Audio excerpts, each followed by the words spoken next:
Hello, good morning. How are we doing? I'm needing this coffee this morning.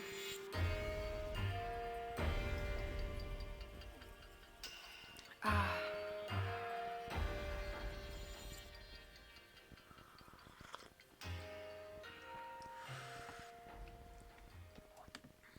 Let me see if I can shrink this a little bit.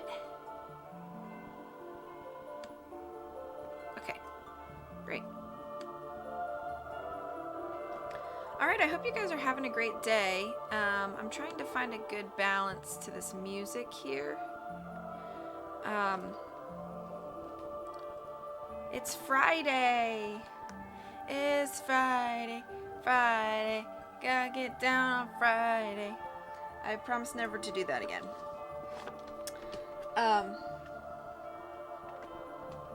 We have the final 4 chapters of the Hostile Hospital to get through, 10, 11, 12, and 13.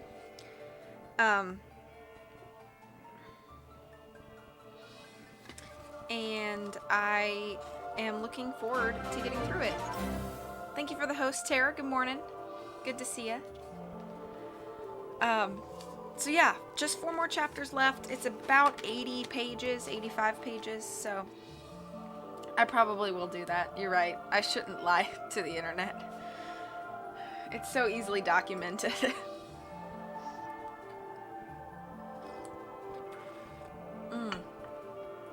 That's hot. I should probably let that cool while I read my first chapter. So I'm going to go ahead and jump right in. Thank you for being here, Tara, and anybody else who might be lurking. Oh, hey, Moocher. Good to see ya. Okay, jumping right in. And if at any point audio is weird, you guys know. Let me know. Chapter 10. At this point in the dreadful story I am writing, I must interrupt for a moment and describe something that happened to a good friend of mine named Mr. Siren. Mr. Siren was a lepidopterist, a word which here means a person who studies butterflies. In this case, however, the word lepidopterist means a man who was being pursued by angry government officials, and on the night I am telling you about, they were right on his heels. Mr. Siren looked back to see how close they were. 4 officers in their bright pink uniforms, with small flashlights in their left hands and large nets in their right, and realized that in a moment they would catch up and arrest him and his 6 favorite butterflies, which were frantically flapping along beside him.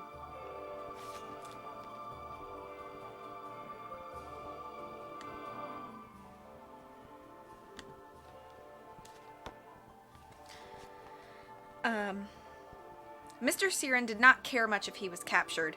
He had been in prison 4.5 times over the course of his long and complicated life, but he cared very much about these butterflies. He realized that these 6 delicate insects would undoubtedly perish in bug prison, where poisonous spiders, stinging bees, and other criminals would rip them to shreds.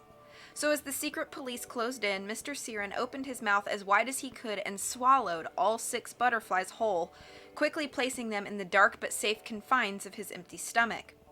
It was not a pleasant feeling to have these 6 insects living inside him, but Mr. Siren kept them there for 3 years, eating only the lightest foods served in prison, so as not to crush the insects with a clump of broccoli or a baked potato. When his prison sentence was over, Mr. Siren burped up the grateful butterflies and resumed his lepidoptery work in a community that was much more friendly to scientists and their specimens. I am telling you this story not just to reveal the courage and imagination of one of my dearest friends, but to help you imagine how Klaus and Sunny felt as they watched Esme Squalor, disguised as an associate of Dr. Flacatono, walk down the hallway of Heimlich Hospital carrying the long, rusty knife disguised as a surgical tool to be used on Violet. The 2 youngsters realized that their only chance of finding the surgical ward and rescuing their sister was to try and fool this greedy and stiletto-heeled villain, but as they approached her, like Mr. Siren during his 5th and final prison sentence, the 2 Baudelaires felt the unpleasant fluttering of butterflies in their stomachs. "Excuse me, ma'am," Klaus said, trying to sound less like a 13-year-old boy and more like someone who had graduated from a medical school. "Did you say you were an associate of Dr. Flacatono?" "If you're someone with a hearing problem," Esme said rudely, "don't bother me. Go to the ear ward." "I'm not someone with a hearing problem. Klaus said. "This woman and I are associates of Dr. Flacatono." Esme stopped in the middle of stabbing the floor and stared down at the two siblings. Klaus and Sunny could see her eyes shining behind the veil of her fashionable hat as she regarded the children before replying. "I was just wondering where you were," she said. "Come along with me and I'll take you to the patient." "Patsy," Sunny said. "What she is saying," Klaus said quickly, "is that we're very concerned about Laura V. Bleediotti." "Well, you won't be concerned for long," Esme replied, leading the children around a corner to another hallway. "Here, you carry the knife."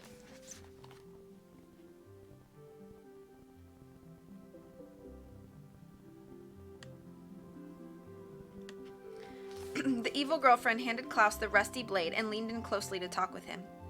"I'm glad you two are here," she whispered. "The brat's little brother and sister haven't been captured yet, and we still don't have the file on the Snicket fires. The authorities removed it for their investigation. The boss says we might have to torch the place." "Torch?" Sunny asked.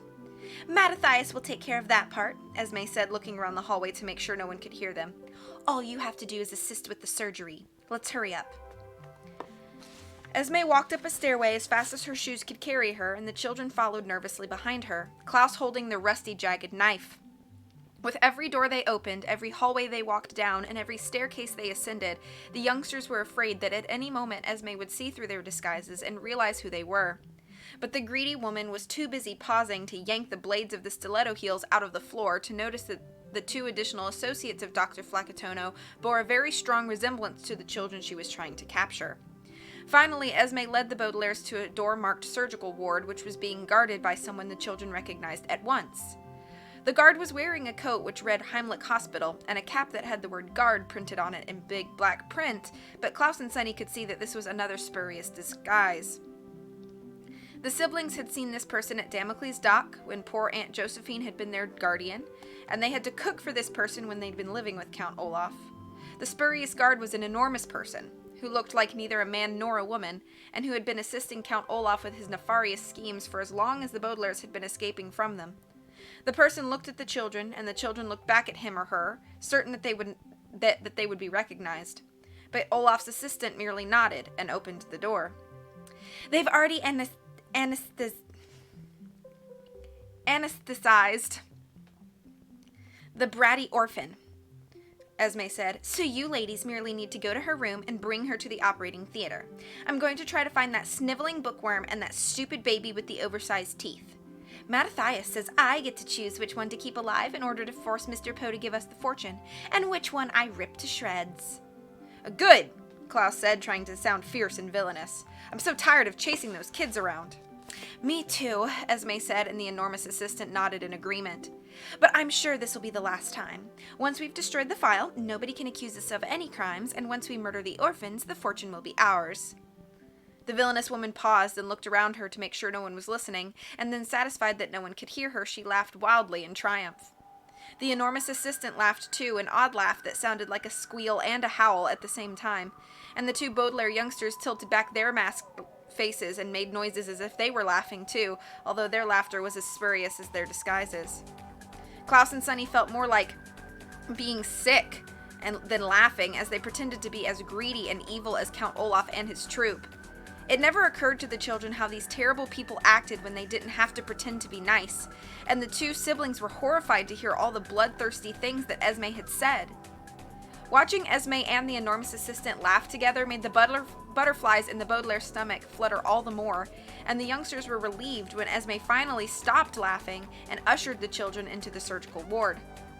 "I'll leave you ladies in the hands of our associates," she said, and the Baudelaires immediately saw with horror what she meant. Esme shut the door behind them, and the children found themselves facing two more of Count Olaf's wicked associates.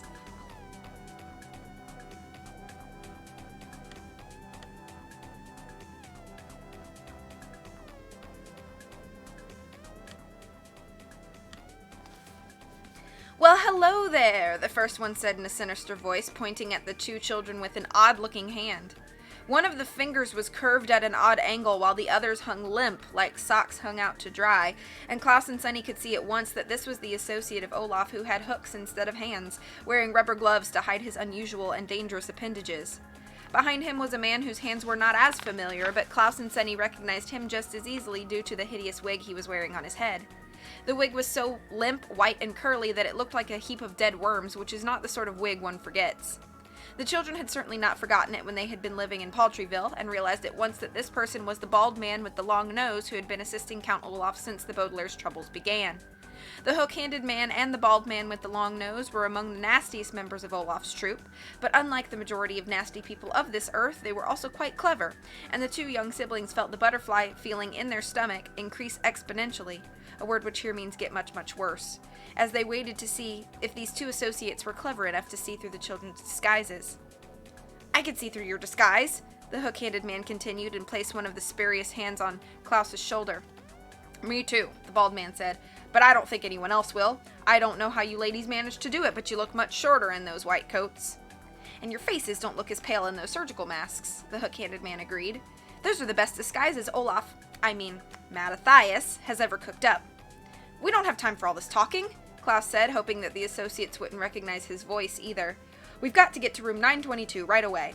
"You're right, of course," the hook-handed man said. "Follow us." The two associates began walking down the hallway of the surgical ward as Klaus and Sunny looked at one another in relief. "Quit," Sunny murmured, which meant they didn't recognize us either. "I know," Klaus replied in a whisper. "They think we're the two powder-faced women disguised as associates of Dr. Flacutono instead of two children disguised as the two powder-faced women disguised as associates of Dr. Flacutono." "Stop all that whispering about disguises," the bald man says. "If anyone hears you, it'll be the end of us." "Instead of the end of Laura V. Bleediotti," the hook-handed man said with a sneer. "I've been waiting to get hooks on her since she escaped from marrying Mattathias." "Trapped," Sunny said, sneering as best as she could. "Trapped is right," the bald man said. "I already gave her anesthetic, so she's unconscious. All we have to do is lead her to the operating theater, and you can saw her head off." "I don't understand why we have to murder her in front of all those doctors," the hook-handed man said. "So it can look like an accident, you idiot," the bald man snarled in reply. "I'm not an idiot," the hook-handed man said, stopping to glare at his fellow associate. "I'm physically handicapped." "Just because you're physically handicapped doesn't mean you're mentally clever," the bald man said. "And just because you're wearing an ugly wig," the hook-handed man said, "doesn't mean you can insult me." "Stop all this arguing," Klaus said. "The sooner we can operate on Laura V. Bleediotti, the sooner we'll all be rich." "Yes," Sunny agreed. The two criminals looked down at the Baudelaires and then nodded at one another sheepishly. "The ladies are right," the hook-handed man said. "We shouldn't behave unprofessionally just because it's been a very stressful time at work." "I know," the bald man said with a sigh. "Seems like we've been following these three orphans forever, only to have them slip out of our grasp at the last minute. Let's just focus on getting the job done and work out our personal problems later. Well, here we are." The four disguised people had reached the end of a hallway and were standing in front of a door marked Room 922 with the name Laura V. Bleediotti scrawled on a piece of paper and taped beneath. The bald man took a key out of the pocket of his medical coat and unlocked the door with a triumphant grin. "Here she is," he said, "our little sleeping beauty." The door opened with a long, whiny creak, and the children stepped inside the room, which was square and small and had heavy shades over the windows, making it quite dark inside. But even in the dim light, the children could see their sister, and they almost gasped at how dreadful she looked. When the bald associate had mentioned the Sleeping Beauty, he was referring to a fairy tale that you've probably heard 1,000 times. Like all fairy tales, the story of Sleeping Beauty begins with once upon a time, and continues with a foolish young princess who makes a witch very angry, then takes a nap until her boyfriend wakes her up with a kiss and insists on getting married, at which point the story ends with the phrase happily ever after. This story is usually illustrated with fancy drawings of the napping princess, who always looks very glamorous and elegant, with her hair neatly combed and a long silk gown keeping her comfortable as she snores away for years and years. But when Klaus and Sunny saw Violet in room 922, it looked nothing like a fairy tale. The eldest Baudelaire was lying on a gurney, which is a metal bed with wheels, used in hospitals to move patients around. This particular gurney was as rusty as the knife Klaus was holding, and its sheets were ripped and soiled. Olaf's associate had put her into a white gown as filthy as the sheets, and had twisted her legs together like vines. Her hair had been messily thrown over her eyes so that no one would recognize her face from the daily punctilio, and her arms hung loosely from her body, one of them almost touching the floor of the room with one limp finger.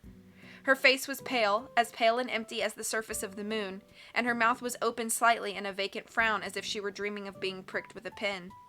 Violet looked like she had dropped onto the gurney from a great height, and if it were not for the slow and steady rise of her chest as she breathed, it would look as if she had not survived the fall. Klaus and Sunny looked at her in horrified silence, trying not to cry as they gazed at their helpless sister. "She's a pretty one," the hook-handed man said, "even when she's unconscious." "She's clever, too," the bald man said, "although her clever little brain won't do her any good when her head has been sawed off." "Let's hurry up and go to the operating room," the hook-handed man said, beginning to move the gurney out of the room. "Mattathias said the anesthetic would last for only a little while, so we'd best start the cranioectomy." "I wouldn't mind if she woke up in the middle of it," the bald man said with a giggle, "but I suppose that would ruin the plan. You ladies take the head end. I don't like to look at her when she's frowning like that." "And don't forget the knife," the hook-handed man said. "Dr. Flacutono and I will be supervising, but you two will actually perform the operation." The two children nodded, afraid that if they tried to speak, the two henchmen would hear how anxious they were and become suspicious. In silence, they took their places at the gurney where their sister lay without moving. The Baudelaires wanted to gently shake her by the shoulders or whisper in her ear or even just brush the hair away from her eyes, anything at all to help their unconscious sibling, but the two youngsters knew that any affectionate gesture would give away their disguise, so they just walked alongside the gurney, clutching the rusty knife as the two men led the way out of room 922 and through the halls of the surgical ward. With every step, Klaus and Sunny watched their sister carefully, hoping for a sign that the anesthesia was wearing off, but Violet's face remained as still and blank as the sheet of paper on which I'm printing this story.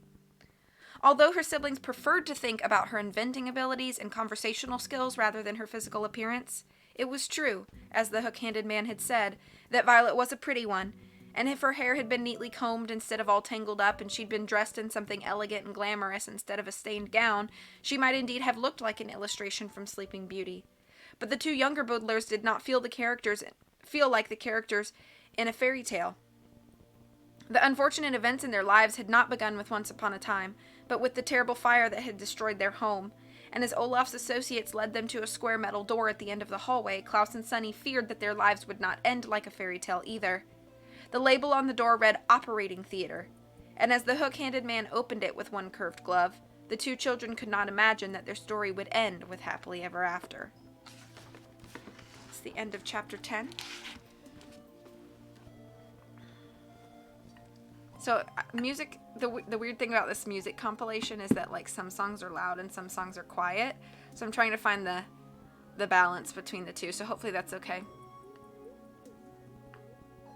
Butterflies, end of chapter. Yeah, her shoes have actual stiletto knives as heels. That's right. Thank you for the host, Riddy. Thank you for shouting out Heartless. She anesthetized. That's it. I just couldn't remember how to say that word. Hi, Blake. How are you doing today? Good to see ya. Thank you for the clapping. Thank you, thank you. You guys doing all right? Y'all hanging in?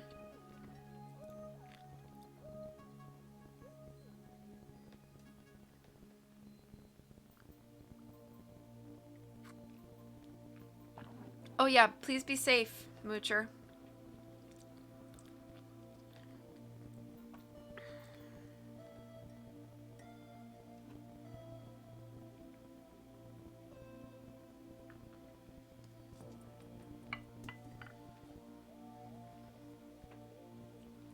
Yeah, how is the lioness blanket burrito? This coffee is really good.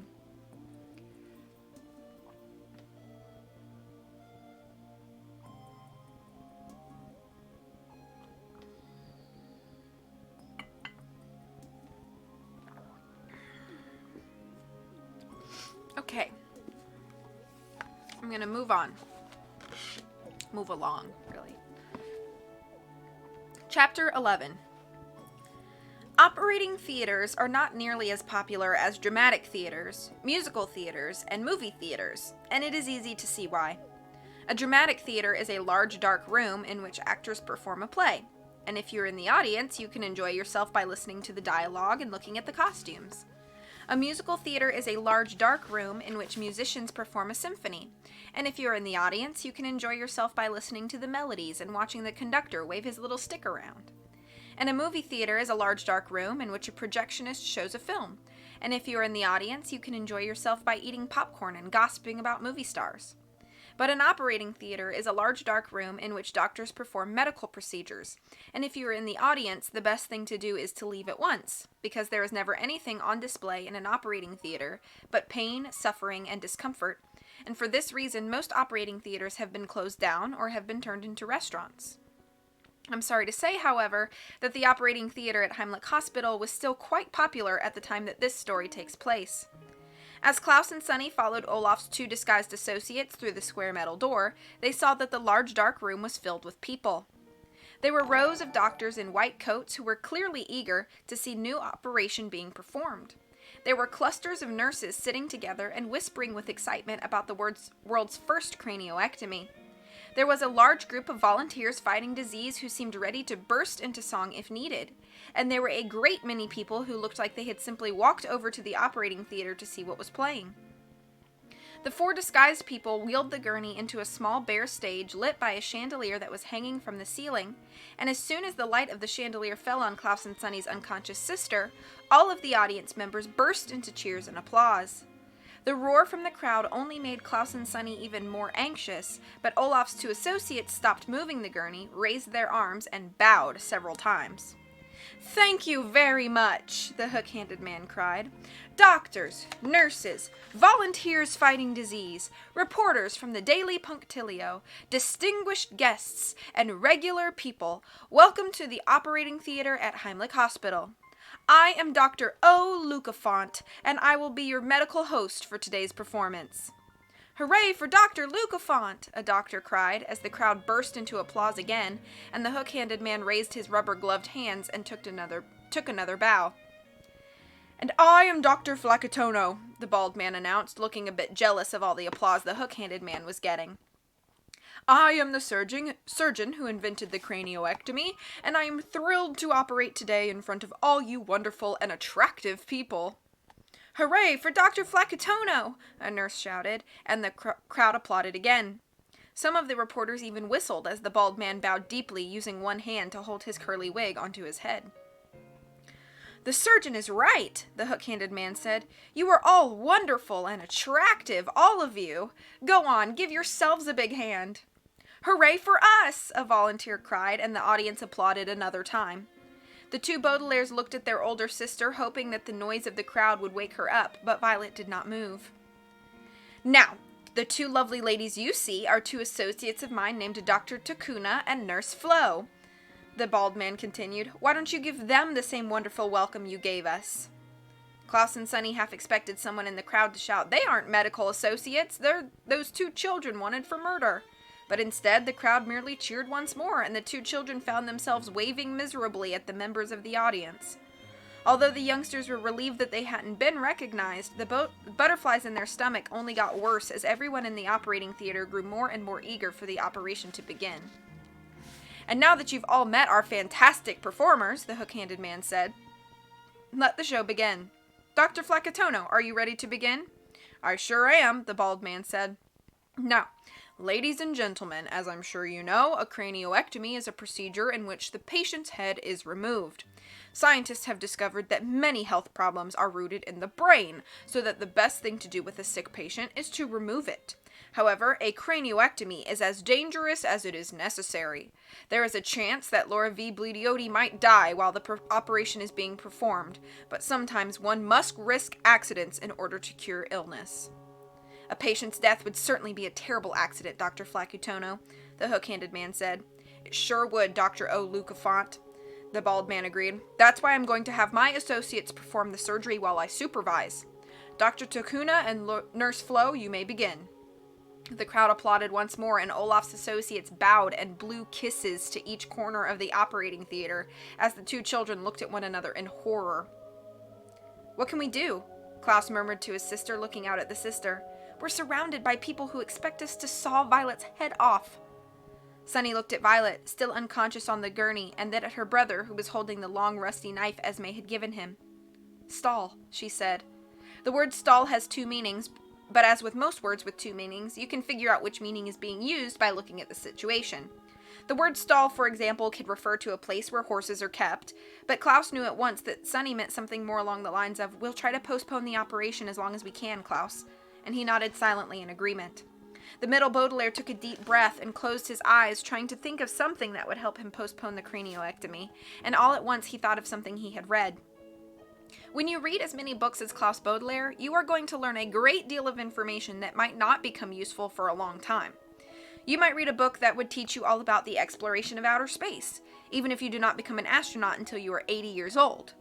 You might read a book about how to perform tricks on ice skates, and then not be forced to perform these tricks for a few weeks. You might read a book on how to have a successful marriage, when the only woman you will ever love has married someone else and then perished one terrible afternoon. But although Klaus had read books on outer space exploration, ice skating tricks, and good marriage methods, and not yet found much use for this information, he had learned a great deal of information that was about to become very useful indeed. "Before I make the first incision," Klaus said, using a fancy word for cut in order to sound more like a medical professional, "I think Nurse Flo and I should talk a little bit about the equipment we are using." Sunny looked at her brother quizzically. "Knife?" she asked. "That's right," Klaus said. "It's a knife, and we all know it's a knife, Dr. Takuna," the hook-handed man said, smiling at the audience as the bald man leaned to whisper to Klaus. "What are you doing?" he hissed. "Just saw off the brat's head and we'll be done." "A real doctor would never perform a new operation without explaining everything," Klaus whispered back. "We have to keep talking or we'll never fool them." Olaf's associates looked at Klaus and Sunny for a moment, and the two Baudelaires got ready to run, dragging Violet's gurney with them if they were recognized at last. But after a moment's hesitation, the two disguised men looked at each other and nodded. "I suppose you're right," the hook-handed man said, and then turned to the audience. "Sorry for the delay, folks. As you know, we're real doctors, so that's why we're explaining everything. Carry on, Dr. Takuna." "The cranioectomy will be performed with a knife," Klaus said, "which is the oldest surgical tool in the world." He was remembering the section on knives in A Complete History of Surgical Tools, which he'd read when he was 11. Early knives have been found in Egyptian tombs and Mayan temples, where they were used for ceremonial purposes and mostly fashioned out of stone. Gradually, bronze and iron became the essential materials in knives, although some cultures fashioned them out of the incisors of slain animals. "Teeth," Sunny explained. "There are a number of different types of knives," Klaus continued, including the pocket knife, the pen knife, and the drawing knife, but the one required for this cranioectomy is a Bowie knife, named after Colonel James Bowie, who lived in Texas. "Wasn't that a magnificent explanation, ladies and gentlemen?" the hook-handed man said.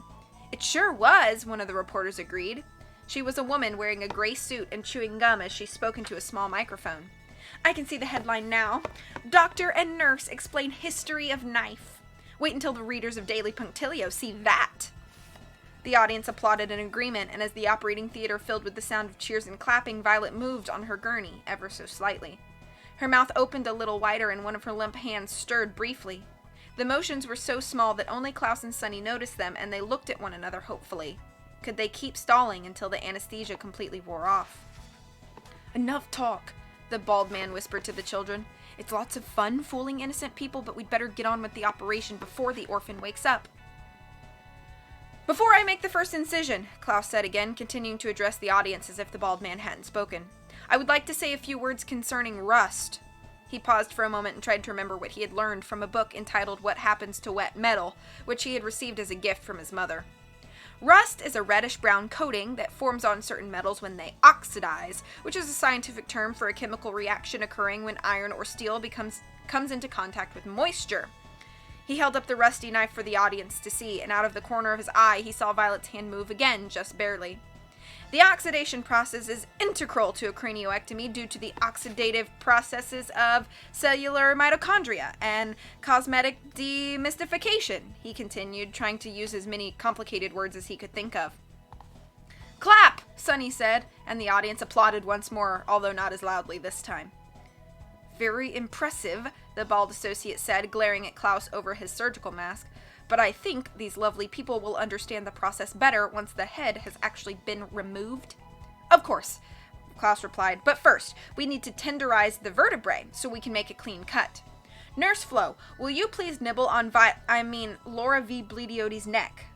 "Yes," Sunny said with a smile, knowing just what Klaus was up to. Standing on tiptoe, the youngest Baudelaire gave her sister a few small nibbles on the neck, hoping that it would wake Violet up.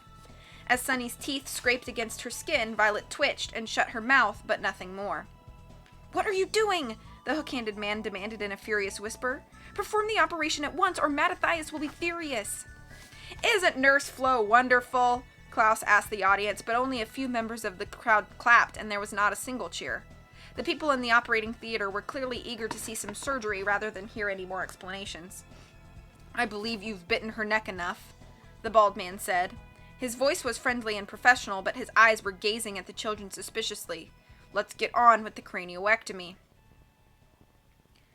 Klaus nodded and clasped the knife in both hands, holding it up over his helpless sister. He looked at Violet's sleeping figure and wondered if he could make a very small cut on Violet's neck, one that would wake her up but wouldn't injure her. He looked at the rusty blade which was shaking up and down in his hands as he trembled in fear. And then he looked at Sunny, who had stopped nibbling on Violet's neck and was looking up at him with wide, wide eyes. "I can't do it," he whispered and looked up at the ceiling. High above them was a square intercom speaker that he'd not noticed before, and the sight of the speaker made him think of something. "I can't do it," he announced, and there was a gasp from the crowd.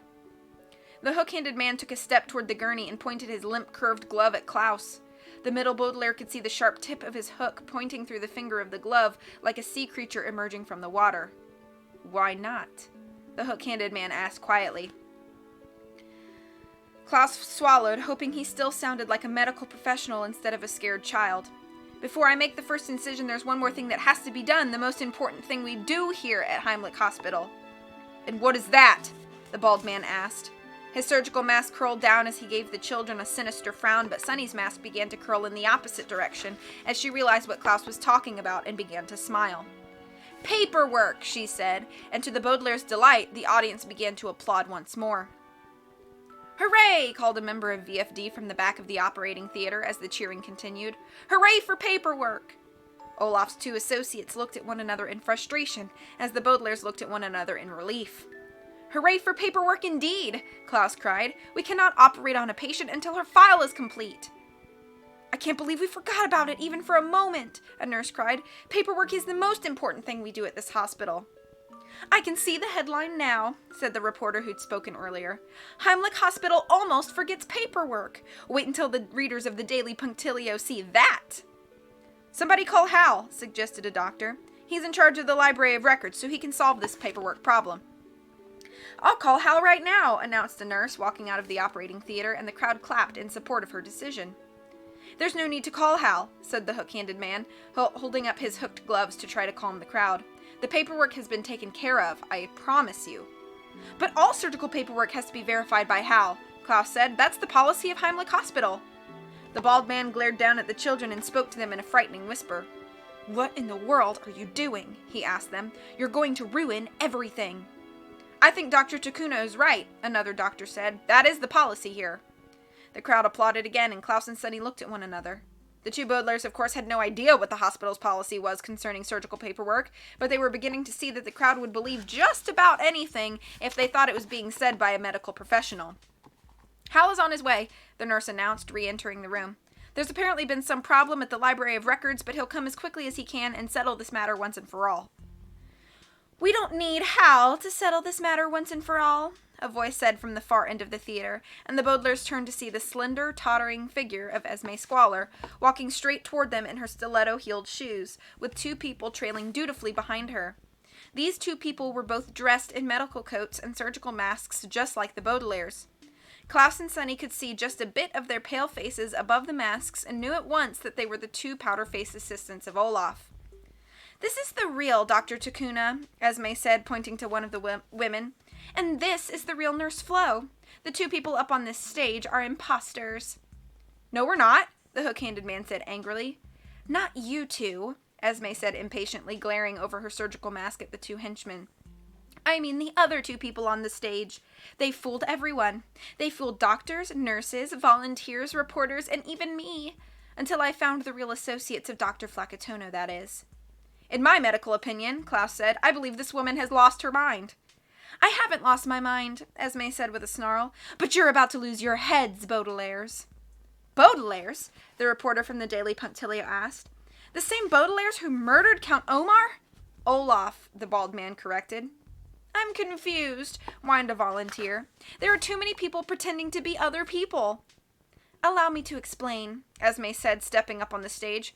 "I am a medical professional, just like Dr. Flacatono, Dr. O'Lucafont, Dr. Takuna, and Nurse Flo. You can see that from our medical coats and surgical masks." "Us too!" Sunny cried. Esme's surgical mask curled up in a wicked smile. Not for long, she said, and in one swift gesture she ripped the masks off the Baudelaire's faces. The crowd gasped as the masks fluttered to the ground, and the two children saw the doctors, nurses, reporters, and regular people in the crowd look at them in horror. Only the volunteers fighting disease, who believed that no news was good news, did not recognize the youngsters. They are the Baudelaires, a nurse exclaimed in astonishment. I read about them in the Daily Punctilio. Me too, cried a doctor. It's always a pleasure to hear from our readers, the reporter said modestly. But there were supposed to be 3 murderous orphans, not 2, another doctor said. Where's the oldest one? The hook-handed man hurriedly stepped in front of the gurney, shielding Violet from view. She's already in jail, he said quickly. She is not, Klaus said, and brushed Violet's hair out of her eyes so that everyone could see she was not Laura V. Bleedioti.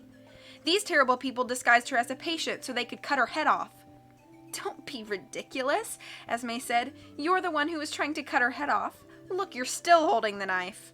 That's true, the reporter cried. I can see the headline now. Murderer attempts to murder a murderer. Wait until the readers of the Daily Punctilio see this. Tweem, Sonny shrieked. We're not murderers, Klaus translated frantically. If you're not murderers, the reporter said, holding out her microphone, then why have you sneaked into a hospital in disguise? I think I can explain that, said another familiar voice, and everyone turned to see Hal enter the operating theater. In one hand he was clutching the ring of keys the Baudelaires had made from paper clips and Violet's hair ribbon, and with the other hand he was pointing angrily at the children. Those 3 Baudelaire murderers, he said, pretended to be volunteers in order to come to work in the Library of Records. They did, a nurse said as the audience gasped. You mean they're murderers and phony volunteers? No wonder they didn't know the words to the song, a volunteer cried. Taking advantage of my poor eyesight, Hal continued, pointing at his glasses. They made these fake keys and switched it with the real ones so they could sneak into the library and destroy the files about their crimes. We didn't want to destroy the file, Klaus said. We wanted to clear our names. I'm sorry we tricked you, Hal, and I'm sorry that some of the file cabinets were knocked over, but... Knocked over? Hal repeated. You did more than knock over cabinets. He looked at the children and sighed wearily, and then turned to face the audience. These children committed arson, he said. The Library of Records is burning as we speak. It's the end of chapter 11.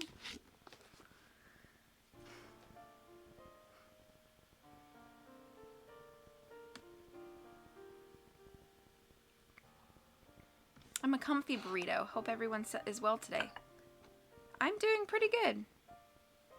Oh, recovering from a migraine. I'm sorry. Galen!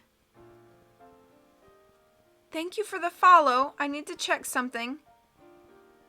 Oh, nope. I lost followers. I was at 599 last night, and so I thought Galen's follow was my 600th follow. But now it says 598, so it looks like I lost some followers. That's fine. But I was just about to be like, oh, Galen, were you my 600th? But nope, it looks like I lost a couple of followers, so never mind. But hi, Galen. Hope you're doing well today. Welcome back, Moocher. Glad you made it safely.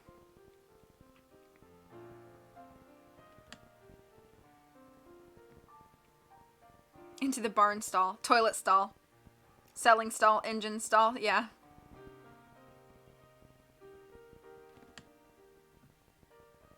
I don't know what this song is, but I really like it. A rusty ruse.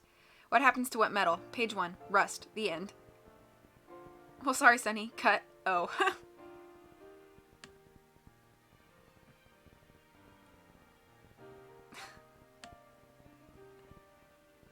Sonny's smarter than I ever was and ever will be. Me too.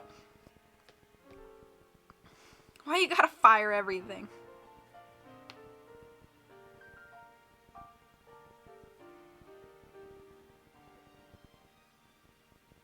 Oh, you checked about the 600?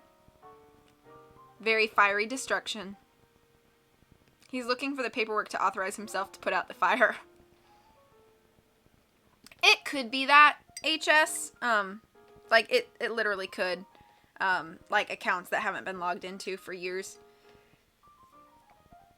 Or it might just be people don't like me anymore. Which is fine.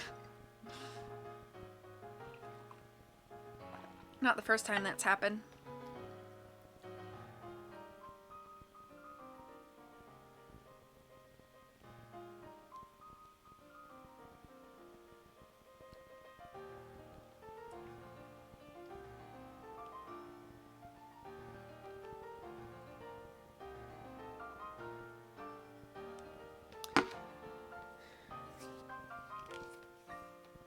No, I know that last night when I finished Colosseum, I was at 599.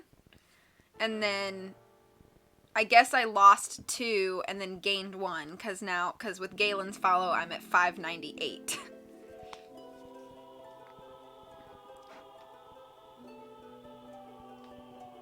I'm just going to drink a couple more sips and then jump into the last. We got 2 more chapters before the end of the book.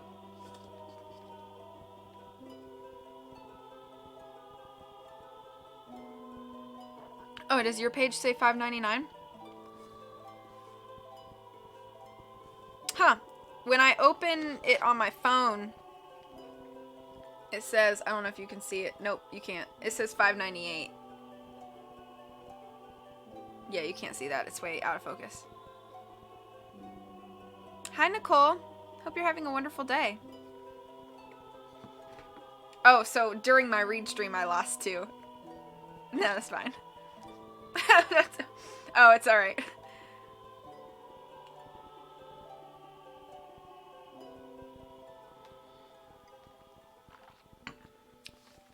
People just don't like the Lemony Snicket, I guess. Yeah, medical horror must have triggered some people. Alright. Oh, did... I see you. Okay, chapter 12. I am alone this evening. And I am alone because of a cruel twist of fate. A phrase which here means that nothing has happened the way I thought it would. Once I was a content man, with a comfortable home and a successful career, a person I loved very much and an extremely reliable typewriter. But all of those things have been taken away from me. And now the only trace I have of those happy days is the tattoo on my left ankle. As I sit in this very tiny room, printing these words with this very large pencil, I feel as if my whole life has been nothing but a dismal play, presented for just someone else's amusement, and that the playwright who invented my cruel twist of fate is somewhere far above me, laughing and laughing at his creation. It is not pleasant to feel this way, and it is doubly unpleasant if the cruel twist of fate happens to you when you are actually standing on a stage and there is actually someone far above you laughing and laughing, as it was with the Baudelaire children in the operating theater of Heimlich Hospital. The children had scarcely heard Hal's accusation that they had burned down the library of records when they had heard rough and familiar laughter coming out of the intercom speaker above them. The siblings had heard this laughter when Mattathias had first captured the Quagmire triplets, and when he had trapped the Baudelaires in a locked deluxe cell. It was the triumphant laughter of someone who has cooked up a fiendish plot and succeeded, although it always sounded like the laughter of someone who has just told an excellent joke. Because he was laughing over the scratchy intercom, Mattathias sounded as if he had a piece of aluminum foil over his mouth, but the laughter was still loud enough to help wear off the anesthesia, and Violet murmured something and moved her arms. Oops, Mattathias said, interrupting his laughter as he realized the intercom was on. This is Mattathias, the head of Human Resources, with an important announcement. There is a terrible fire in Heimlich Hospital. The fire was set in the Library of Records by the Baudelaire murderers and has spread to the sore throat ward, the stubbed toe ward, and the accidentally swallowed something you shouldn't have ward. The orphans are still at large, so do everything you can to find them. After the murdering arsonists have been captured, you might want to rescue some of the patients who are trapped in the fire. That is all. I can see the headline now, the reporter said. Baudelaire murderers torch paperwork. Wait until the readers of the Daily Punctilio see this. Somebody tell Mattathias we've captured the children, a nurse cried in triumph. You 3 brats are in big trouble. You're murderers, arsonists, and spurious doctors. That's not true, Klaus said, but as he looked around he feared that no one would believe him. He looked at the spurious key ring in Hal's hands, so that he and his siblings had used to sneak out of the Library of Records. He looked at his medical coat, which he had used to disguise himself as a doctor, and he looked at the rusty blade in his own hands, which he had been holding over his sister. Klaus remembered when he and his sisters were living with Uncle Monty, and brought several objects to Mr. Poe as evidence of Olaf's treacherous plot. Because of these small objects, Olaf was placed under arrest, and now Klaus was afraid that the same thing would happen to the Baudelaires. Surround them, the hook-handed man called, pointing at the children with one curved glove. But be careful, the bookworm still has the knife. Olaf's associates spread out in a circle and slowly began walking toward the youngsters at all angles. Sunny whimpered in fright, and Klaus picked her up and put her on the gurney. Arrest the Baudelaires, a doctor cried. That's what we're doing, you fool! Esme replied impatiently, but when she turned her head to the Baudelaires, they saw her wink above her surgical mask. "We're going to capture only one of you," she said in a quiet voice so the audience wouldn't hear her. With 2 long fingered-nailed hands, she reached down to her stiletto heels. "This footwear isn't just useful for making me look glamorous and feminine," she said, removing the shoes and pointing them at the children. "These stilettos are perfect for slitting children's throats. 2 bratty little Baudelaires will be killed while trying to escape from justice, leaving 1 bratty little Baudelaire to give us the fortune." "You'll never get your hands on our fortune," Klaus said, "or your shoes on our throats." "We'll see," Esme said, and swung her left shoe at Klaus as if it were a sword. Klaus ducked quickly and felt the whoosh of air as the blade swept over him. "She's trying to kill us!" Klaus shouted to the audience. "Can't you see? These are the real murderers!" "No one will ever believe you," Esme said in a sinister whisper, and swung her right shoe at Sunny, who moved away just in time. "I don't believe you," shouted Hal. "My eyesight might not be what it used to be, but I can see your phony medical coat." "I don't believe you either," a nurse cried. "I can see that rusty knife." Esme swung both shoes at the same time, but they collided in mid-air instead of hitting the children. "Why don't you surrender?" she hissed. "We finally trapped you just as you trapped Olaf all those other times." "Now you know what it feels like to be a villain," the bald man chuckled. "Move closer, everyone. Mattathias told me that whoever grabs them first gets to choose where to go for dinner tonight." "Is that so?" the hook-handed man asked. "Well, I'm in the mood for pizza." He swung a rubber-gloved hook at Klaus, who fell back against the gurney, rolling it out of the evil man's reach. "I feel more like Chinese food," one of the powder-faced women said. "Let's go to that place where we kidnapped the Quagmire where we celebrated the Quagmire kidnapping." "I want to go to Cafe Salmonella," Esme snarled, disentangling her shoes. Klaus pushed against the gurney again, wheeling it in the other direction as the circle of associates closed in. He held the rusty knife up for protection, but the middle Baudelaire did not think he could use it as a weapon, even on people as wicked as these. If Count Olaf had been trapped, he would not have hesitated to swing the rusty blade at the people who were surrounding him, but despite what the bald man had said, Klaus did not feel like a villain. He felt like someone who needed to escape, and as he pushed against the gurney again, he knew how he was going to do it. "Get back!" Klaus cried. "This knife is very sharp." "You can't kill all of us," the hook-handed man replied. "In fact, I doubt you have the courage to kill anyone." "It doesn't take courage to kill someone," Klaus said. "It takes a severe lack of moral stamina." At the mention of the phrase severe lack of moral stamina, which here means cruel selfishness combined with a love of violence, Olaf's associates laughed in delight.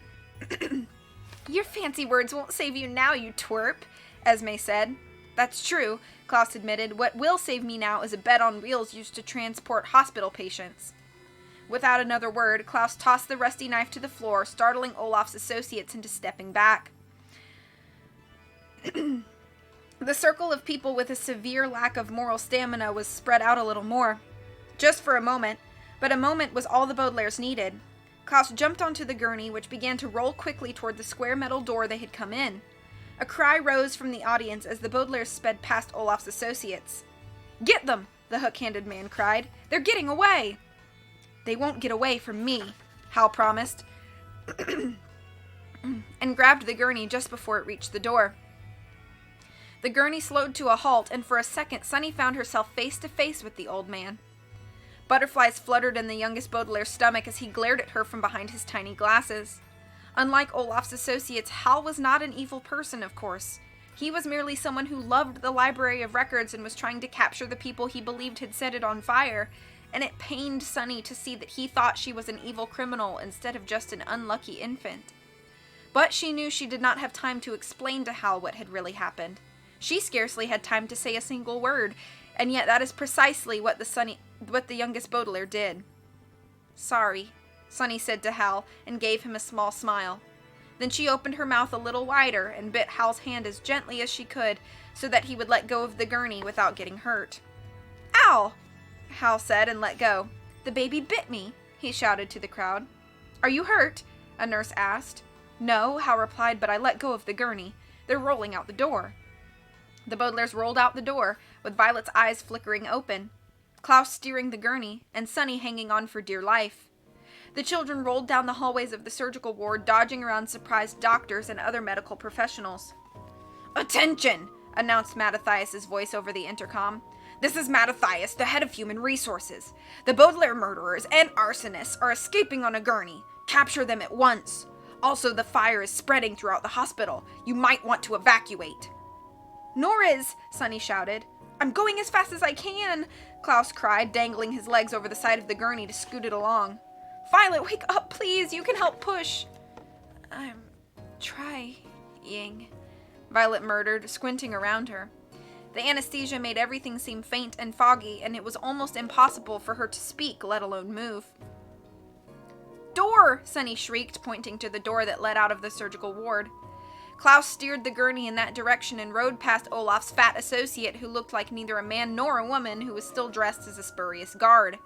With a terrible roar, it began to give chase, walking in huge, lumbering steps, as the Baudelaires raced toward a small group of volunteers fighting disease.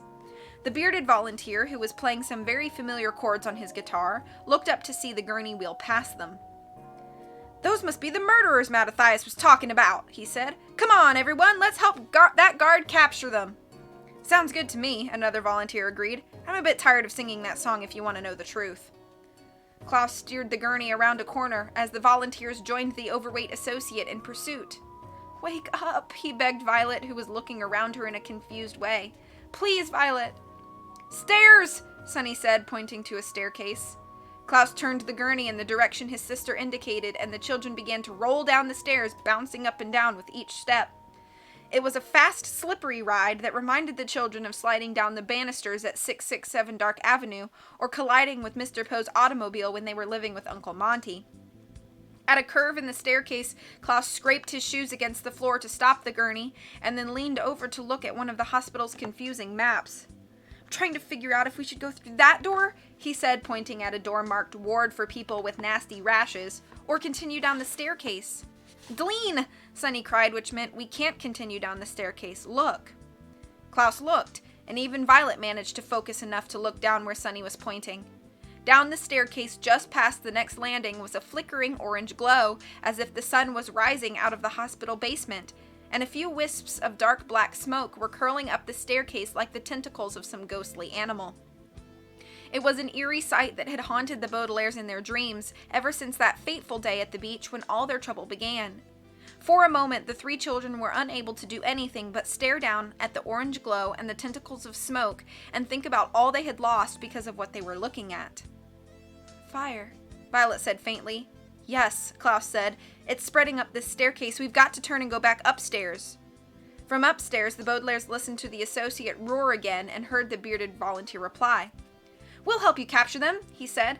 Lead the way, sir. Or is it madam? I can't tell. No, up, Sonny said. I know, Klaus said. We can't go up the stairs and we can't go down. We have to go into the ward for people with nasty rashes. Having made this rash decision, Klaus turned the gurney and wheeled it through the door just as Mattathias' voice came through on the intercom. This is Mattathias, the head of human resources, he said hurriedly. All associates of Dr. Flacatono continue to search for the children. Everyone else gather in front of the hospital. Either we will catch the murderers as they escape or they'll be burned to a crisp. The children rolled into the ward for people with nasty rashes and saw that Mattathias was right. The gurney was racing down a hallway and the children could see another orange glow at the far end of it. The children heard another roar behind them as the overweight associate lumbered down the stairs. The siblings were trapped in the middle of a hallway that led only to a fiery death or to Olaf's clutches. Klaus leaned down and stopped the gurney. We'd better hide, he said, jumping to the floor. It's too dangerous to be rolling around like this. Where? Sonny asked as Klaus helped her down. Someplace close by, Klaus said, grabbing Violet's arm. The anesthesia's still wearing off, so Violet can't walk too far. I'll try, Violet murmured, stepping unsteadily off the gurney and leaning on Klaus. The children looked around and saw that the nearest door was marked Supply Closet. Glainop? Sonny asked. I guess so, Klaus said doubtfully, opening the door with one hand while balancing Violet with the other. I don't know what we can do in a supply closet, but it'd at least hide us for a few minutes. Klaus and Sonny helped their sister through the door and locked it behind them.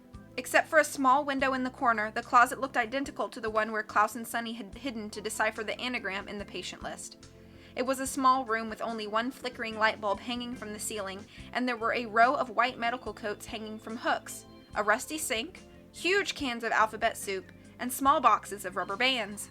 But as the two younger Baudelaires looked at these supplies, they did not look like devices for translating anagrams and impersonating medical professionals.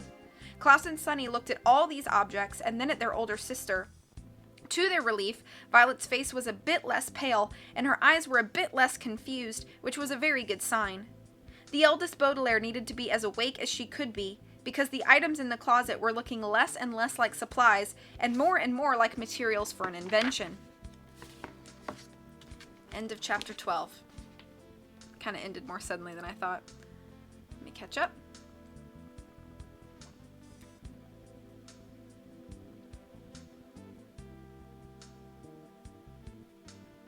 I would have Toonsis follow you, but I don't think you want a bot follow.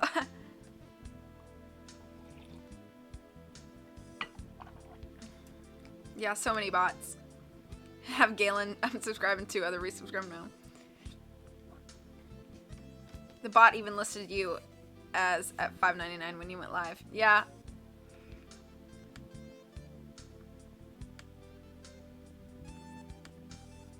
No one will ever believe you. Adults are absolute maroons in this universe. Better a shoe than a rusty knife. Bizza.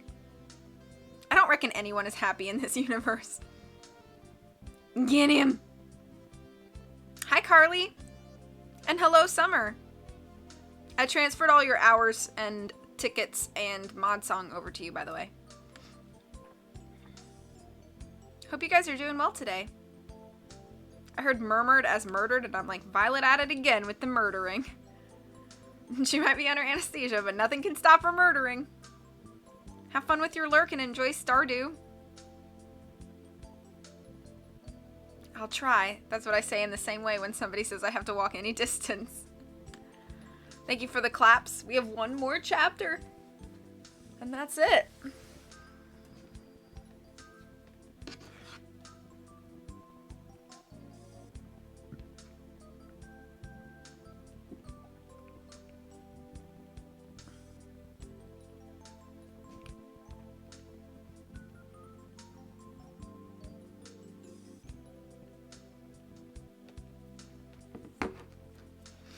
Final chapter. And final. Yeah.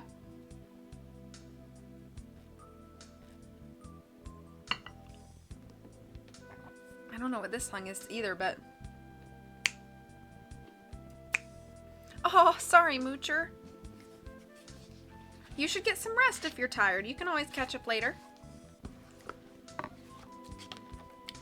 Chapter 13.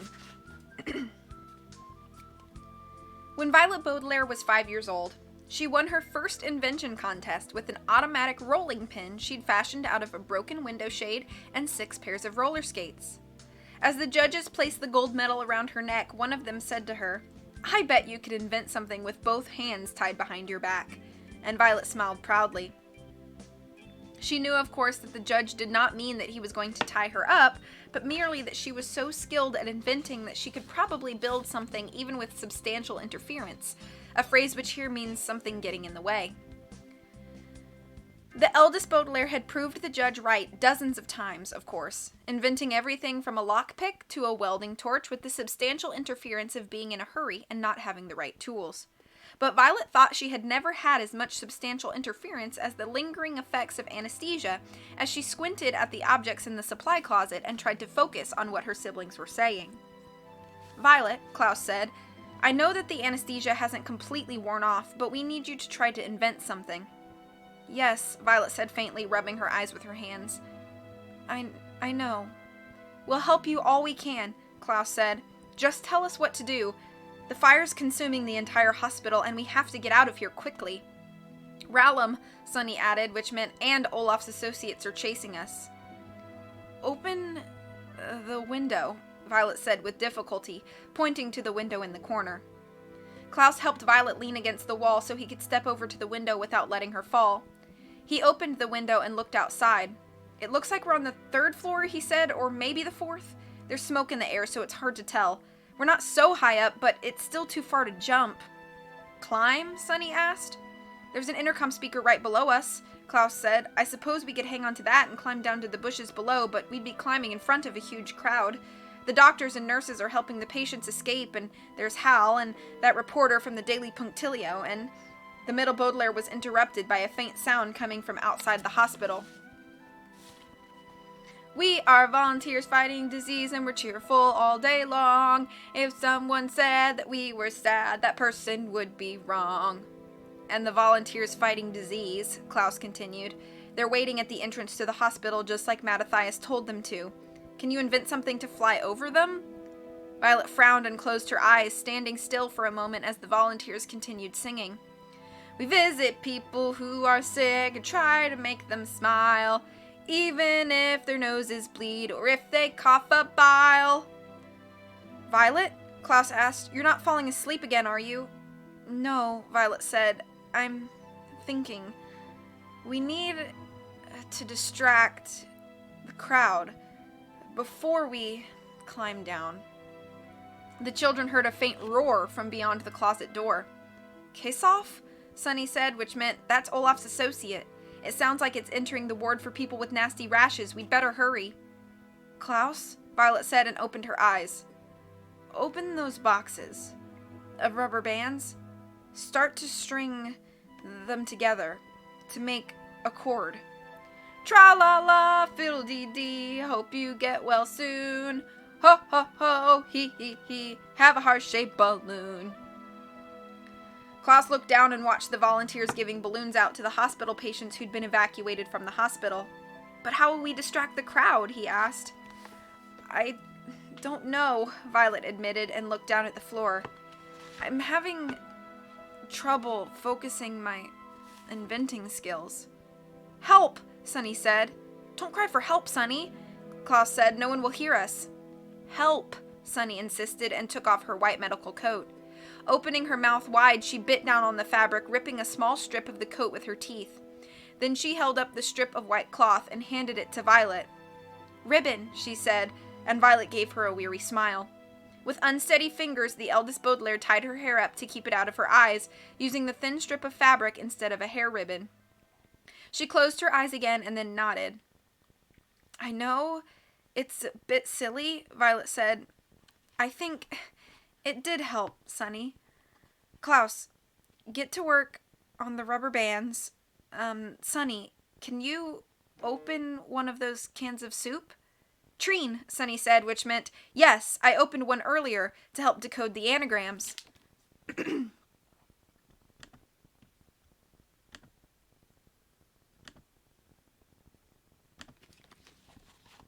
Good, Violet replied. With her hair up in a ribbon, even if the ribbon was spurious, her voice sounded stronger and more confident. We need an empty can as quickly as possible. We visit people who are ill and try to make them laugh, even when the doctor says he must saw them in half. We sing and sing all night and day, and then we sing some more. We sing to boys with broken bones and girls whose throats are sore. As the members of VFD continued their cheerful song, the Baudelaires worked quickly. Klaus opened a box of rubber bands and began stringing them together. Sonny began to gnaw at the top of a can of soup, and Violet went to the sink and splashed water on her face to try to make herself as alert as possible.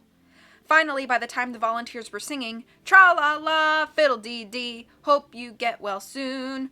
Ho-ho-ho, hee-hee-hee, have a heart-shaped balloon. Klaus had a long cord of rubber bands curled at his feet like a snake. Sonny had taken the top off a can of soup and was pouring it down the sink, and Violet was staring anxiously at the bottom of the closet door, from which a very thin wisp of smoke was crawling out. The fire's in the hallway, Violet said as the children heard another roar from the hallway.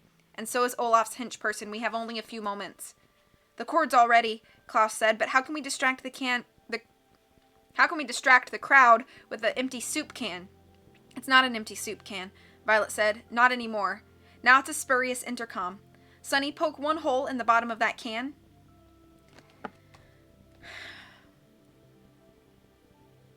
Pietricicamola via del Recchio Temexity, Sonny said, but she did as Violet asked and poked her sharpest tooth through the bottom of the can.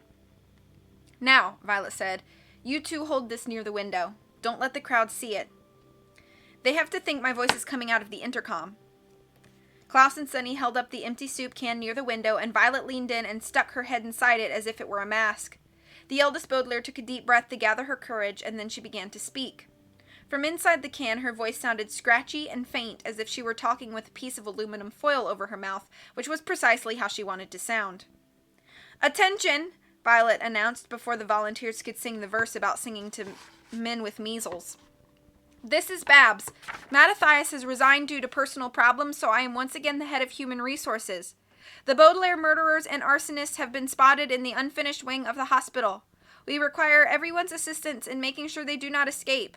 Please rush over there, right away. That is all." Violet pulled her head out of the can and looked at her siblings. "Do you think it worked?" she asked. Sunny opened her mouth to answer, but she was interrupted by the voice of the bearded volunteer. "Did you hear that?" the children heard him say. "The criminals are over in the unfinished half of the hospital. Come on, everyone." "Maybe some of us should stay here at the front entrance, just in case?"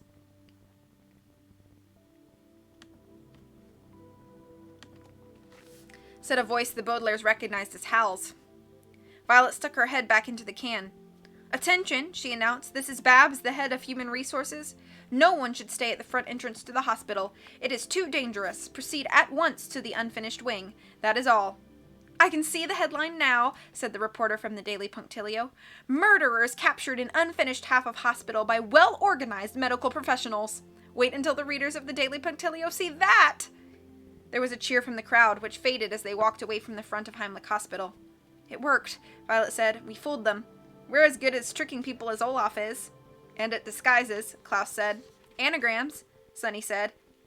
"And lying to people," Violet said, thinking of Hal, and the shopkeeper at Last Chance General Store and all the volunteers fighting disease. "Maybe we're becoming villains after all." "Don't say that," Klaus said. "We're not villains. We're good people. We had to do tricky things in order to save lives." "Olaf has to do tricky things," Violet said, "to save his life." "Different," Sunny said. "Maybe it's not different," Violet said sadly.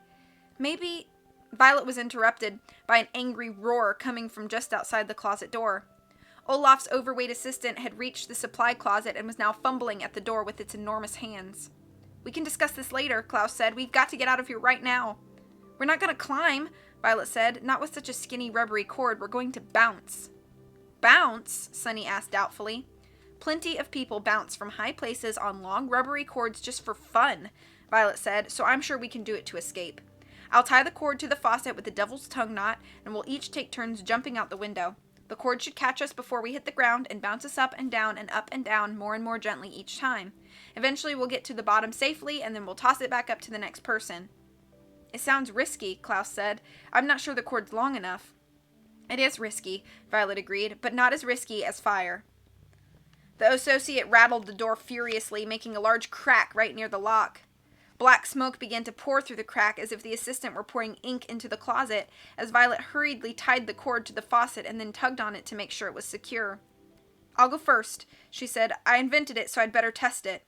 "No," Klaus said. "We are not taking turns." "Together," Sunny agreed. "If we all go down together," Violet said, "I'm not sure the cord will hold." "We are not leaving anyone behind," Klaus said firmly. "Not this time. Either we all escape or none of us do." "But if none of us do," Violet said tearfully, "there won't be any Baudelaires left. Olaf will have won." Klaus reached into his pocket and brought out a sheet of paper. He unfolded it, and his sisters could see that it was page 13 of the Snicket file. He pointed to the photograph of the Baudelaire parents and the sentence that was printed below it. "Because of the evidence discussed on page 9, he read out loud, "experts now suspect that there may in fact be one survivor of the fire, but the survivor's whereabouts are unknown. We've got to survive too, so we can find out what happened and bring Olaf to justice." "But if we take turns," Violet said frantically, "there's a better chance that one of us will survive." "We're not leaving anyone behind," Klaus said firmly, "and that is what makes us different from Olaf." Violet thought for a moment and nodded. "You're right," she said.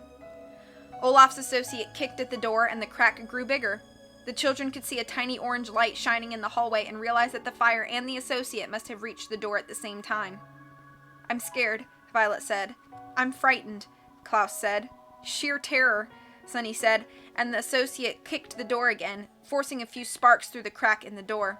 The Baudelaires looked at one another, and each child grabbed the rubber band cord with one hand. With their other hands, they clasped one another, and then without another word, they leaped out of the window of Heimlich Hospital. Stop!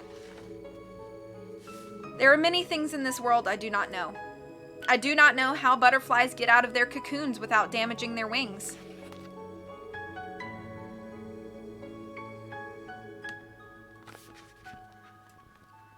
I do not know why anyone would boil vegetables when roasting them is tastier. I do not know how to make olive oil, and I do not know why dogs bark before an earthquake, and I do not know why some people voluntarily choose to climb mountains where it is freezing and difficult to breathe, or live in the suburbs where the coffee is watery and all the houses look alike. I do not know where the Baudelaire children are now, or if they are safe, or if they are even alive. But there are some things I do know, and one of them is that the window of the supply closet in the ward for people with nasty rashes of Heimlich Hospital was not on the 3rd floor or the 4th floor, as Klaus had guessed. The window was on the 2nd floor, so that when the 3 children dropped through the smoky air, clinging to the rubber band cord for dear life, Violet's invention worked perfectly. Like a yo-yo, the children bounced gently up and down, brushing their feet against one of the bushes planted in front of the hospital, and after a few bounces it was safe to drop to the ground and hug each other with relief. "We made it," Violet said. "It was a close call, but we survived." The Baudelaires looked behind them at the hospital and saw just how close a call it had been. The building looked like a fiery ghost, with great bursts of flame coming through the windows and oceans of smoke pouring from great gaping holes in the walls. The children could hear glass shattering as the windows burned away, and the crackle of wood as the floors fell through. It occurred to the children that their own house must have looked like this on the day it burned down, and they stepped back from the burning building and huddled together as the air grew thick with ashes and smoke, obscuring the hospital from view. "Where can we go?" Klaus asked, shouting over the roar of the fire. "Any minute now the crowd will figure out that we're not in the unfinished half of the hospital and return here." "Run!" Sunny shrieked. "But we can't even see where we're going," Violet cried. "The whole area is filling up with smoke." "Stay down," Klaus said, dropping to the ground and beginning to crawl. In the Encyclopedia of Escaping Arson, the author wrote that there's more oxygen closer to the ground so we can breathe more easily, but we need to get to some kind of shelter right away. "Where will we find some kind of shelter in this empty landscape?" Violet asked, crawling behind her brother. "The hospital is the only building for miles, and it's burning to the ground." "I don't know," Klaus said, coughing loudly, "but we can't breathe in this smoke for long." "Hurry up!" the Baudelaires heard a voice call out of the smoke. "This way!" A long black shape emerged from the smoky air, and the children saw it was an automobile, pulling up in front of the hospital. An automobile, of course, is a kind of shelter. But the siblings froze on the ground and dared not crawl an inch farther toward the car. "Hurry up!" Olaf's voice said again. "Hurry up, or I'll leave you behind!" "I'm coming, darling," from behind them. The Baudelaires heard the reply of Esme's squalor. "Lucafont and Flacatono are with me, and the ladies are following behind. I had them take all the medical coats we could find, in case we need them for costumes again." "Good thinking," Olaf replied. "Can you see the car in the smoke?" "Yes," Esme said, her voice growing closer. The Baudelaires could hear the odd footsteps of her stiletto-heeled shoes as she strode toward the automobile. "Open the trunk, darling, and we'll put the costumes in." "Oh, all right," Olaf sighed, and the children saw the tall figure of their enemy step out of the car. "Wait up, Olaf!" the bald man cried. "You fool!" Olaf replied. "I told you to call me Mattathias until we leave the hospital grounds. Hurry up and get in the car. The Snicket file wasn't in the Library of Records, but I think I know where I can find it. Once we destroy those 13 pages, there will be no stopping us." "We've got to destroy the Baudelaires too," Esme said. "We would have destroyed them if all of you hadn't messed up my plan," he said. "But never mind that. We have to get out of here before the authorities come." "But your largest assistant is still in the rash ward looking for the brats," the bald man said, and the children heard him open the door of the automobile. The hook-handed man spoke up, and the children could see his odd shape in the smoke as he got into the car after the bald assistant. "The ward for people with nasty rashes is entirely destroyed," he said. "I hope the big one got out okay." "We're not going to wait around to find out if that fool lived or died," Olaf snarled. "As soon as the ladies can put the costumes in the trunk, we will get out of here. It's been splendid setting this fire, but we've got to find the Snicket file as soon as possible before you know who does." "VFD," Esme said with a cackle. "The real VFD, that is, not those ridiculous singers." The trunk opened with a creak, and the children saw the shadow of the trunk's lid flip open into the smoky air. The lid was peppered with tiny holes. Bullet holes, it looked like, undoubtedly from being pursued by the police. Olaf strode back to the car and continued giving orders. "Get out of the front seats, you idiots," Olaf said. "My girlfriend sits in front, and the rest of you can pile in the back." "Yes, boss," the bald man replied. "We have the costumes, Mattathias." The voice of one of the powder-faced women was faint in the smoke. "Just give us a few seconds to reach the car." Violet leaned as close as she could to her siblings so she could whisper to them without being heard. "We've got to go in there," she said. "Where?" Klaus replied in whisper. "In the trunk," Violet replied. "It's our only chance to get out of here without getting captured or worse." "Kulak?" Sunny said in a horrified whisper, which meant something along the lines of, "Getting in the trunk is the same thing as getting captured." "We've got to get the rest of the Snicket file before Olaf does," Violet said, "or we'll never be able to clear our names." "Or bring Olaf to justice," Klaus said. "Azan," Sunny said, which meant or find out if one of our parents really survived the fire. "The only way we can do all those things," Violet said, "is to get in the trunk of that car." Olaf's voice floated through the smoke, as deceitful and dangerous as the fire itself. "Get in the car this instant," he ordered his associates. "I'm going to leave at the count of 3. The Baudelaires gripped each other's hands so firmly that it hurt to hang on. "Think of everything we survived together," Violet whispered. "We've lived through countless unfortunate events, only to find ourselves alone. If one of our parents has survived, it'll all be worthwhile. We have to find them if it's the last thing we do." 1! Klaus looked at the gaping trunk, which looked like the mouth of some dark and smoky beast, eager to devour him and his siblings. "You're right," he murmured finally. "We can't stay in this smoky air much longer, or we'll become asphyxiated. The shelter of the trunk is our only hope."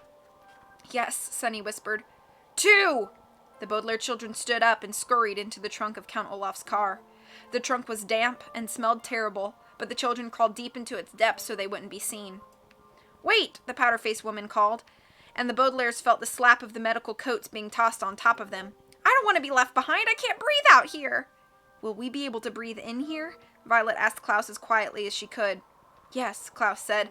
"Air will come through the bullet holes. This is not the sort of shelter I had in mind, but I guess it'll do." "Golos," Sunny said, which meant, "It'll have to do, until something better comes along," and her siblings nodded. 3! The trunk slammed closed, leaving them in utter darkness, and their shelter rattled and shook as Olaf started the engine and began to drive across the landscape, which was as flat and desolate as ever. But the children could not see outside, of course. In the blackness of the trunk, they could not see anything at all. They could only hear their long, shivering breaths as the air rushed through the bullet holes, and feel their shoulders tremble as they shivered in fear. It was not the sort of shelter the children had in mind, never in their entire lives, but as they huddled together they guessed it might do. For the Baudelaire orphans, if indeed they were still orphans, the shelter of Count Olaf's trunk would have to do, until something better came along. Picture if you guys want to see it. And that's the end of The Hostile Hospital. Let me catch up, and then I'll read the preview for Book 9.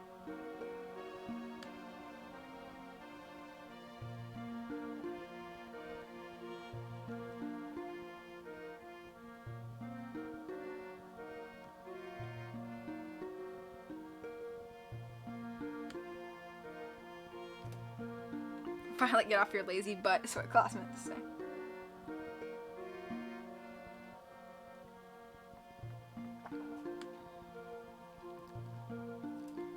Violet, break our fall, pushes Violet out window.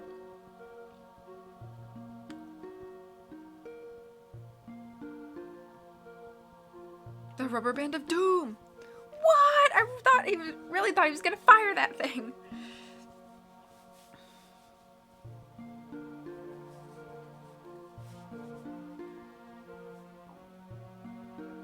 Really sore throat when you cut off one's head. Think of the happiest things. Something, something, something. They don't know happiness, so no flight. That's true. Good morning, Paige. We're good at being terrible, like Olaf. You are morally gray. Are we the baddies? Ooh, welcome for being in bed.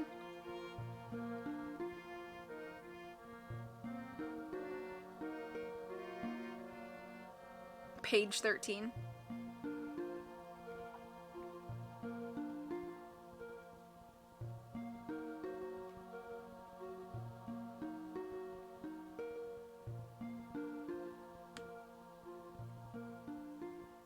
don't want to sheer terror. There's lots of emotes happening. It was Pokemon music, yep.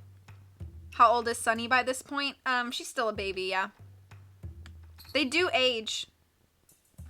Because remember in the Vile Village, Klaus turned 13, I believe, while they were in jail.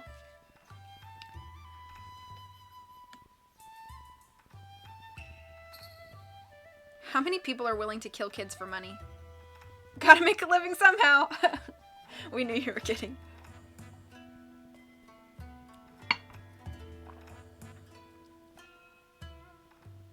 Oh, yeah, it's the green screen reflecting off my hair. She said runner. Oh yeah, her language gets better over the course of the book. She actually says like real words and phrases as she gets along, because she is getting older. And she learns to walk in, was it, I can't remember if it's the Vile Village. I think it was the Vile Village, or maybe this book that she learns to walk.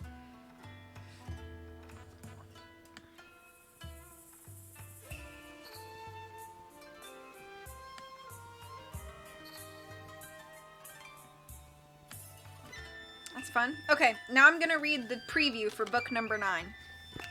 It looks like this, if you guys want to see it. So, obviously, kind of cut up. So I'm gonna read as much as I can read. Thank you! I've thought about it before, but, you know. To my kind editor, I hope that this letter is not mangled by the ferocious and deadly in which I am hiding now. 1,319 and 1/2 miles from the restaurant where you celebrated your most recent birthday. May then exchange at a near laundromat or jewelry store. With a long mustache, she will give you the complete manuscript of the Carnivorous Carnival along with a satchel containing, which under no circumstances should you repair, the last survivor of the Baudelaire, a sketch of Chabo the wolf baby and Madame Lulu, or at least what is left of. Remember, you are my last hope that the tales of the Baudelaire orphans can finally be told to the general public. With all due respect, Lemony Snicket. We did it.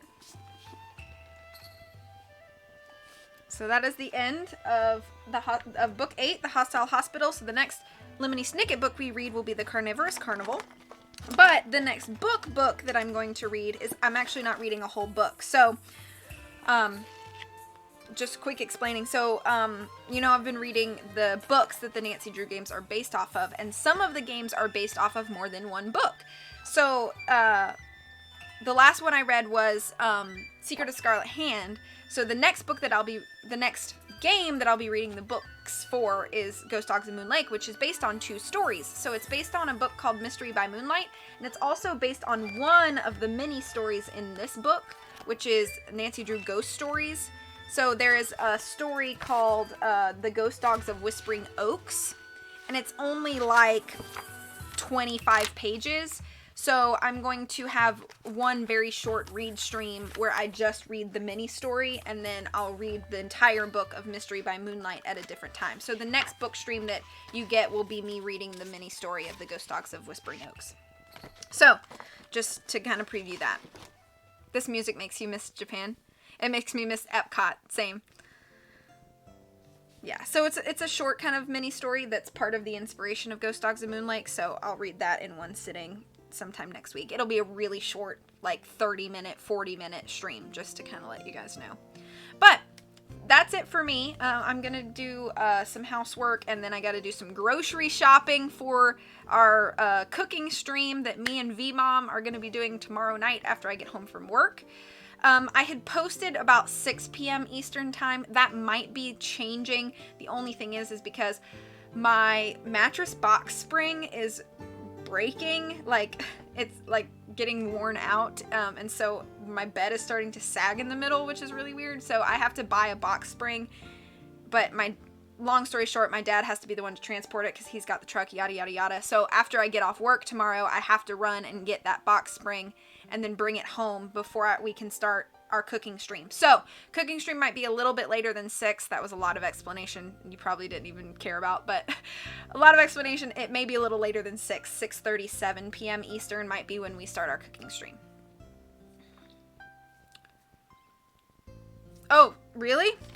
This is different than this is a different cover than what you have? Yes, tomorrow's cooking. Hello! Thank you very much for the compliment. I appreciate that. I hope you're having a good day. Alright, guys. Have a great rest of the day. I'll see you guys later. What are you doing in that? Sleeping way too... Oh, I'm sleeping too much, and that's why my box spring is breaking. Have a good rest of the day, guys. Take care of yourselves. I'll see you guys all soon.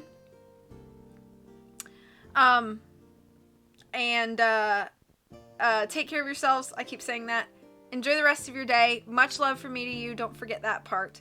I'll see you guys tomorrow night for our cooking stream. V-Mom's pretty excited about that too. So catch you guys then and take care. Bye.